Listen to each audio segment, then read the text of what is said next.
En el silencio de una mansión donde todo olía a nuevo y caro, el único sonido era el llanto cada vez más débil de un bebé. El pequeño Leo, rodeado de lujos, se apagaba lentamente en su cuna de seda, con la piel pálida y los labios secos. Cada biberón de la fórmula más exclusiva del mercado era rechazado con un gemido de desesperación. Desde el pasillo, Sofía, la mujer que limpiaba los suelos, escuchaba ese llanto y sentía una punzada en el pecho. Ella era madre de un bebé de 6 meses, Mateo, y conocía bien el sonido del hambre. Pero esto era diferente. Era un hambre que el dinero no podía saciar. Trabajaba para la familia Balbuena, un empleo que necesitaba con urgencia para pagar el alquiler y las medicinas de su propia madre. Cada día, dejaba a su hijo con una vecina, con el corazón encogido, para cuidar de una casa donde la vida de otro niño se desvanecía. Isabel Balbuena, la madre de Leo, pasaba a su lado sin verla, con el teléfono pegado a la oreja, hablando con otro pediatra de renombre. Su rostro era una máscara de frustración y frialdad. Para ella, Sofía era tan invisible como el polvo que limpiaba. Un día, el llanto de Leo se convirtió en un quejido casi inaudible. Sofía vio cómo una enfermera privada salía de la habitación del niño, negando con la cabeza. La desesperación en la casa era palpable, pero era una desesperación fría, llena de llamadas y de cifras. Sofía observaba todo con una angustia creciente. Reconocía en el pequeño Leo los signos de una necesidad que iban más allá de la medicina. Un instinto primario le gritaba desde dentro, pero alzar la voz significaría perderlo todo. El riesgo era total. Si se atrevía a intervenir, se enfrentaría al despido inmediato, a la humillación de una mujer que la consideraba inferior. Podría incluso ser denunciada por atreverse a tocar a un bebé que no era suyo. Pero esa tarde, un silencio aterrador se apoderó de la planta de arriba. Ya no había gemidos. No había nada. Y en ese silencio, Sofía supo que el miedo a perder su trabajo no era nada comparado con el miedo a que fuera demasiado tarde. Cada mañana, el despertador sonaba a las 5 en punto en el pequeño apartamento de Sofía. El primer gesto del día era siempre para su hijo, Mateo. Lo levantaba de la cuna con cuidado, aspirando su olor a bebé, un ancla que la mantenía a flote en un mar de deudas y preocupaciones. Dejarlo cada día era un pequeño desgarro en el alma, un peaje que pagaba para poder darle de comer. Su vecina, Carmen, una mujer mayor de ojos amables, lo recibía siempre con una sonrisa. «Gracias, Carmen, te debo la vida», murmuraba Sofía, entregándole la bolsa con sus cosas. Mateo, con sus mejillas sonrosadas y su risa fácil, era el vivo retrato de la salud. Un contraste doloroso con el niño que Sofía cuidaría indirectamente durante las siguientes 8 horas. El viaje en autobús la llevaba a un mundo diferente. La mansión Balbuena la recibía con un silencio frío, casi clínico, donde cada objeto parecía colocado con una precisión matemática. Su trabajo era pulir una perfección que ya existía, hacer invisible la más mínima mota de polvo en una casa donde ella misma era invisible. Isabel Balbuena apenas levantaba la vista de su móvil cuando pasaba a su lado. «Limpie la plata del comedor, Sofía. Hay una cena importante esta noche». Su voz era tan impecable y distante como el mármol del suelo. Para ella, Sofía no tenía rostro, solo unas manos que limpiaban. Mientras frotaba un candelabro, Sofía soñaba despierta. Imaginaba un futuro para Mateo lejos de allí. Un parque con columpios, una escuela pública, una vida sencilla pero llena de abrazos. Un sueño tan pequeño en una casa donde todo era desmesuradamente grande y vacío. Fue entonces cuando lo escuchó de nuevo. El llanto débil y agónico del pequeño Leo, filtrándose por debajo de la puerta de su habitación. No era un llanto de capricho, era un lamento. Un sonido que a ella, como madre, le provocaba un dolor físico, una punzada en el pecho que reconocía demasiado bien. Vio a la enfermera salir de la habitación, negando con la cabeza mientras hablaba por teléfono. Un biberón lleno, apenas tocado, descansaba sobre una mesita de caoba. Sofía abrió la boca para decir algo, cualquier cosa, pero la mirada helada de Isabel la cruzó en ese instante y la silenció. El miedo a perderlo todo era más fuerte. O eso creía ella. Desde la soledad de aquel pasillo, Sofía se sentía a un mundo de distancia de su propio hogar, una espectadora impotente del dolor ajeno. Cuéntanos en los comentarios desde qué parte del mundo nos estás viendo y qué hora es en tu ciudad.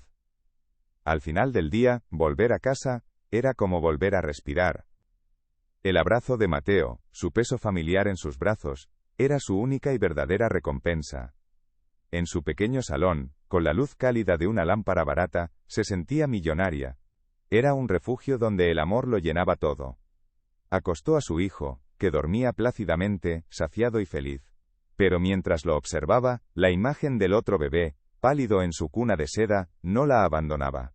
Aún no lo sabía, pero el silencio que pronto reinaría en aquella mansión, la obligaría a tomar la decisión más difícil de su vida. La puerta principal se abrió con un chasquido seco, anunciando la llegada de Isabel Balbuena.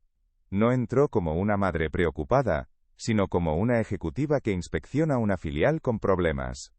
Sus tacones resonaban sobre el mármol con una autoridad gélida, un sonido que hizo que Sofía se encogiera mientras limpiaba el pasamanos de la escalera.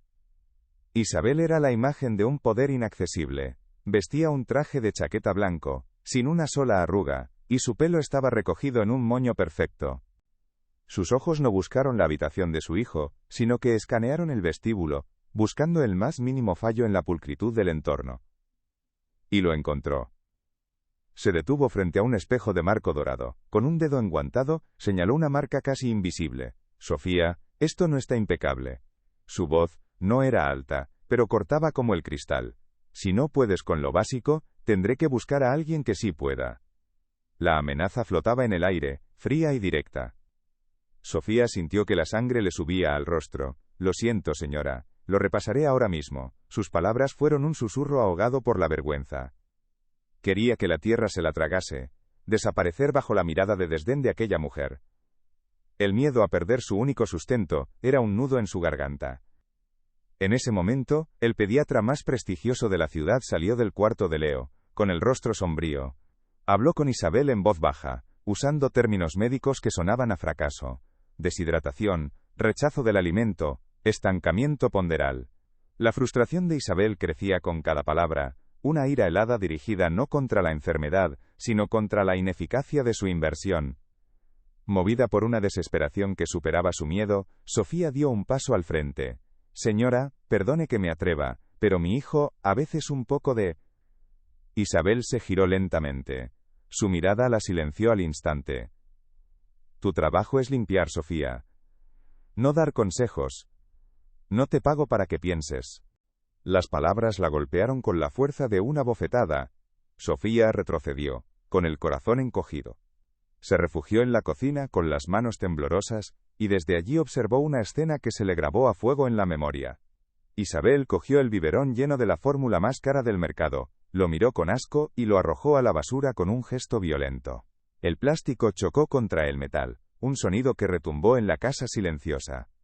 La enfermera privada, que recogía sus cosas para marcharse, cruzó una mirada fugaz con Sofía. Negó levemente con la cabeza, un gesto de impotencia y compasión silenciosa. Aquel pequeño instante de conexión le confirmó a Sofía que no estaba loca, que el problema en esa casa no era médico. Más tarde, Isabel anunció que ella y su marido asistirían a una gala benéfica esa noche. No podemos detener nuestra vida por esto, dijo, mientras se miraba en el espejo que Sofía acababa de pulir hasta la perfección. La vida de su hijo era solo un contratiempo en su agenda. Sofía, tendrás que quedarte hasta tarde, la orden fue tajante. Quería la casa lista para una reunión importante al día siguiente. Esto significaba que Sofía estaría sola durante horas. Sola en aquella mansión inmensa y fría. Sola con un bebé cuyo llanto se había ido apagando poco a poco.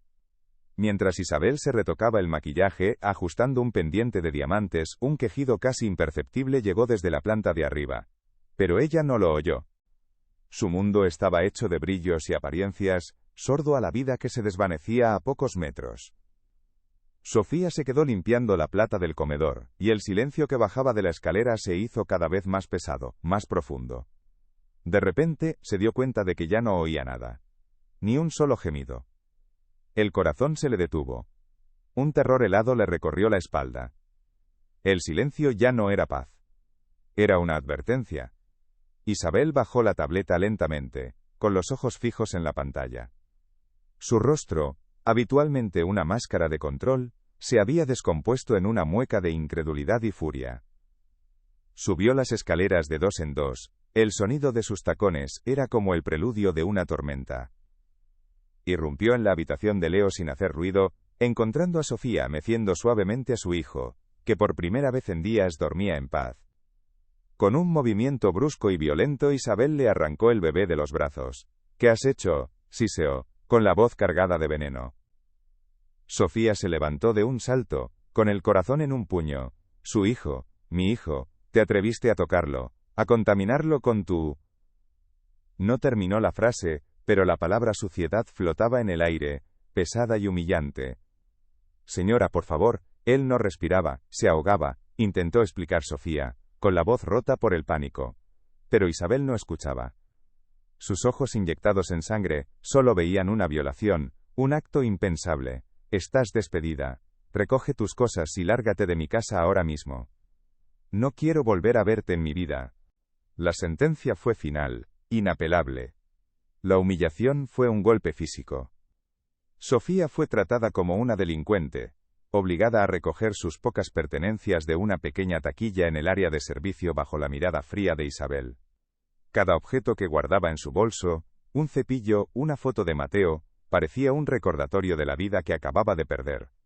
Las paredes de mármol de la mansión, antes un símbolo de su esfuerzo, ahora parecían reírse de ella. El camino a casa fue una tortura. Las luces de la ciudad se difuminaban a través de sus lágrimas. El peso de la catástrofe la aplastaba. No era solo un trabajo, era el alquiler, las medicinas de su madre, el futuro de Mateo. Todo se había desvanecido por un acto que le había nacido del alma. Se sentía estúpida, ingenua y completamente sola. Al llegar a su modesto apartamento, el olor familiar a hogar la golpeó con fuerza. Abrazó a Mateo, que dormía en su cuna, con una desesperación que asustó al pequeño. Le había fallado. Ese pensamiento era un cuchillo que se le clavaba en el pecho. Por salvar a un niño rico había puesto en peligro al suyo. La ironía era cruel. Los días siguientes fueron un descenso al infierno. Llamó a su madre para darle la noticia, intentando que su voz no temblara, pero fracasó.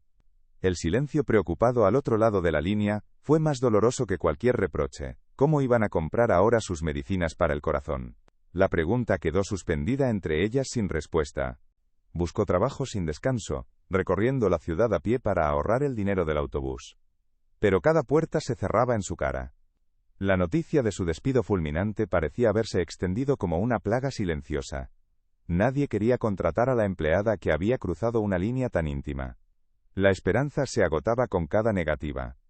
Una tarde, mientras contaba las pocas monedas que le quedaban, su vecina Carmen le llevó un plato de sopa caliente. Viéndola tan hundida, Carmen le apretó la mano. Hiciste lo correcto, Sofía. El mundo está al revés. Pero tú no. Sus palabras fueron un pequeño bálsamo, pero no podían pagar las facturas que se acumulaban sobre la mesa. El sentimiento de injusticia la consumía por dentro. Había salvado una vida. Un acto de pura humanidad, de instinto maternal, la había convertido en una paria. Miró a su propio hijo, tan sano y lleno de vida, y se preguntó si había valido la pena. La duda era un veneno que le corroía el espíritu, dejándola vacía y sin fuerzas para seguir luchando. El casero llamó a la puerta esa misma noche. Su voz era dura e impaciente. O paga el alquiler mañana, o tendrá que marcharse. Sofía se apoyó contra la puerta cerrada, sintiendo que el suelo se abría bajo sus pies. Estaba al borde del abismo, sin nada a lo que aferrarse. Todo estaba perdido. Fue entonces, en su momento más oscuro, cuando su viejo teléfono móvil vibró sobre la mesa. Un número desconocido. El pánico la invadió. Pensó que eran los abogados de los Balbuena, llamando para rematarla con una demanda. Con la mano temblorosa, descolgó. Pero la voz que escuchó al otro lado no era la de un abogado. Era una voz profesional, familiar, y lo que estaba a punto de decir cambiaría su destino para siempre. La voz al otro lado del teléfono no era dura ni amenazante, era la voz tranquila y profesional de la enfermera privada que había cuidado de Leo. Me llamo Clara, dijo, sin rodeos. Estuve en la casa de los Balbuena, vi lo que pasó. Y no puedo quedarme callada. Sofía contuvo el aliento, con el corazón latiéndole con fuerza contra las costillas. Clara continuó, su voz teñida de una urgencia contenida. Había algo que no cuadraba, Sofía. La señora Balbuena estaba obsesionada. compraba por internet un supuesto suplemento de alto rendimiento para bebés. Un polvo que añadía a cada biberón, convencida de que convertiría a su hijo en un genio. Sofía escuchaba, petrificada. La imagen de Isabel, arrojando el biberón a la basura, cobró un nuevo y siniestro significado. Movida por la sospecha, la enfermera había guardado una pequeña muestra de aquel polvo. La llevé a analizar por mi cuenta, explicó Clara. Los resultados llegaron hoy. Esa sustancia no era un suplemento. Era un compuesto peligroso que bloqueaba la absorción de nutrientes. Estaba matando de hambre al niño desde dentro. El silencio que siguió a sus palabras fue más pesado que cualquier grito. Sofía se apoyó en la pared para no caerse. El mundo parecía girar a su alrededor. No había sido solo la ceguera de una madre ausente. Había sido una acción, una interferencia que casi le cuesta la vida al pequeño Leo. La verdad era tan terrible que apenas podía procesarla. Clara le envió el informe del laboratorio directamente a su móvil. Un documento lleno de términos técnicos que se resumían en una sola palabra: veneno. Con esto en tus manos, tienes el poder, Sofía, dijo la enfermera con seriedad. Puedes denunciarla, hundirla, o puedes usarlo para que entienda el daño que ha hecho. La elección era suya. Mientras tanto, en la fría mansión, Isabel observaba a su hijo dormir. Por primera vez, una pequeña grieta se había abierto en su armadura de orgullo. El pediatra le había confirmado que el bebé estaba fuera de peligro. Pero no podía explicar la repentina mejoría. Isabel se dijo a sí misma que había hecho lo correcto al despedir a Sofía, que nadie tenía derecho a sobrepasar esos límites. Pero en el fondo de su alma, una duda incómoda comenzaba a crecer. Sofía miró el informe en la pantalla de su teléfono, y luego a su propio hijo, que dormía ajeno a todo, con la respiración tranquila de la inocencia. La ira que sentía se mezclaba con una profunda tristeza por Leo. Esto no se trataba de venganza, se trataba de justicia para un bebé indefenso. Sintió una fuerza que no sabía que poseía. El miedo había desaparecido, reemplazado por una determinación helada. Ya no era la empleada humillada. Era la portadora de una verdad que podía cambiarlo todo. Sabía exactamente lo que tenía que hacer. Con la prueba en sus manos, Sofía tenía el poder de arruinar la vida de Isabel para siempre. Si estuvieras en su lugar, ¿buscarías venganza o intentarías que se hiciera justicia de otra manera? Dale a me gusta y cuéntanos qué harías en los comentarios. Al día siguiente, con el informe impreso en su bolso, Sofía caminó de vuelta hacia la mansión Balbuena. No iba a pedir su trabajo de vuelta. Iba a enfrentarse a la mujer que casi destruye a su propia familia, armada con la única cosa más poderosa que el dinero: la verdad. La puerta de la mansión se abrió antes de que Sofía pudiera llamar. Un guardia de seguridad la miró con extrañeza, pero la dejó pasar. Isabel Balbuena la esperaba en medio del vestíbulo, de pie, inmóvil como una estatua de mármol. En sus manos no sostenía un teléfono, sino la tableta. El aire estaba tan tenso que se podía cortar.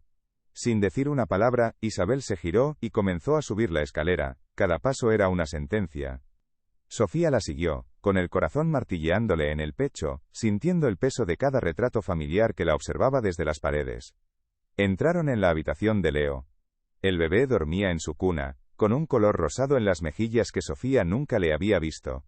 Isabel levantó la tableta, con la pantalla encendida. La grabación se reproducía en silencio. La imagen de Sofía meciendo a su hijo. Su voz fue un siseo, cargado de un veneno helado. Te atreviste, en mi casa, a tocar a mi hijo. La acusación no era una pregunta. Era una condena. Sofía no miró la pantalla. Sus ojos estaban fijos en Isabel. Por un instante, recordó el rostro de su propio hijo, Mateo, riendo esa misma mañana.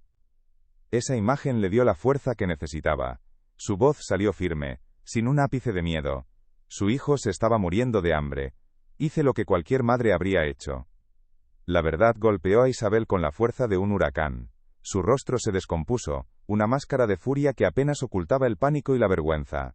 Tú no eres su madre, gritó, con la voz rota. Eres una simple criada. Voy a destruirte. Su mano se alzó, temblando, a punto de abofetearla. En ese preciso instante, la puerta se abrió de golpe. Era el pediatra, con el maletín en la mano y cara de urgencia. Se detuvo en seco, sorprendido por la escena. Ignorando la tensión, se acercó a la cuna. Al examinar a Leo, su expresión cambió de preocupación a pura incredulidad. Levantó la vista, atónito. ¿Qué ha pasado aquí? Es un milagro. El silencio que siguió a sus palabras fue absoluto, ensordecedor. El médico no entendía nada, pero los hechos eran irrefutables. El bebé estaba estable, hidratado, vivo. La prueba definitiva no estaba en la tableta que Isabel sostenía, sino en la cuna. La tecnología contra el instinto. El dinero contra la vida. Isabel bajó lentamente la mano. Su mirada viajó desde el rostro confundido del médico hasta la serenidad de Sofía, y finalmente se posó en su hijo. Por primera vez, lo vio de verdad. Vio la vida que casi se le escapa por su orgullo. Y entonces, la coraza se hizo añicos. Una lágrima, luego otra, rodaron por sus mejillas. El sollozo que se le escapó no fue de rabia, sino de una rendición total y devastadora. El llanto de Isabel no fue un sonido elegante. Fue un quejido áspero, profundo, el sonido de una presa rompiéndose. Se derrumbó en el suelo de mármol, su traje impecable arrugado, su orgullo hecho cenizas. Entre sollozos, sus palabras eran apenas un murmullo roto. «Perdóname. Por favor, no te vayas». Le suplicó a Sofía, no como una jefa a una empleada, sino como una náufraga pidiendo un salvavidas. Sofía se quedó inmóvil, con el informe del laboratorio todavía en el bolso, un arma que ya no necesitaba. Vio a la mujer que la había humillado, ahora desarmada y vulnerable, y en sus ojos, no encontró triunfo, sino una compasión inesperada. No era por ella, era por Leo, que dormía plácidamente en su cuna, ajeno a la tormenta que acababa de desatarse por él. Los días que siguieron transformaron la mansión. Isabel despidió a la enfermera privada y le ofreció a Sofía un sueldo que le permitiría cambiar su vida para siempre. Pero le pidió algo más importante que ser la cuidadora de Leo. Le pidió que le enseñara. Que le enseñara a ser madre, a escuchar lo que no se dice con palabras, a entender que el amor no se compra. Sofía se mudó a un apartamento luminoso y espacioso a pocas calles de allí. Su madre recibió el mejor tratamiento médico, y sus visitas se llenaron de risas en lugar de preocupaciones. Mateo, su pequeño, ahora tenía un cuarto lleno de juguetes y un parque cercano donde correr. Cada noche, al acostarlo, Sofía sentía una paz que nunca creyó posible. Las mañanas en la mansión ya no olían a productos de limpieza, sino a papilla de frutas.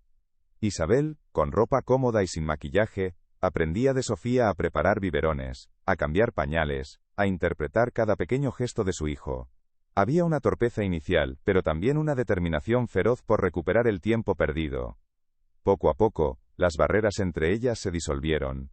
Compartían cafés en la cocina mientras los bebés dormían la siesta, hablando no de negocios ni de horarios sino de miedos, de sueños, de las pequeñas alegrías de la maternidad. La mansión fría se había convertido en un hogar, lleno del sonido de dos niños que crecían como hermanos. Un año después, el sol de la tarde iluminaba el jardín. Leo y Mateo, ya dando sus primeros pasos, se perseguían sobre el césped, sus risas llenando el aire. Sentadas en un banco cercano, Sofía e Isabel los observaban, no como empleada y jefa, sino como dos amigas, dos madres unidas por un vínculo inquebrantable. Isabel se giró hacia Sofía, con una gratitud que ya no necesitaba palabras. «Tú no solo salvaste a mi hijo», le dijo en voz baja. «Me salvaste a mí». Había aprendido que la verdadera riqueza no estaba en las cuentas bancarias ni en las mansiones, sino en el calor de un abrazo, en el sonido de una risa infantil. Una historia que nos demuestra que el instinto y el amor son más poderosos que cualquier fortuna. ¿Crees que un acto de bondad puede cambiar el mundo de alguien? Déjanos tu opinión en los comentarios, dale a me gusta si te ha emocionado, y comparte para que más gente conozca esta historia. En aquel jardín donde antes solo había un silencio perfecto, ahora resonaba el dulce caos de la vida.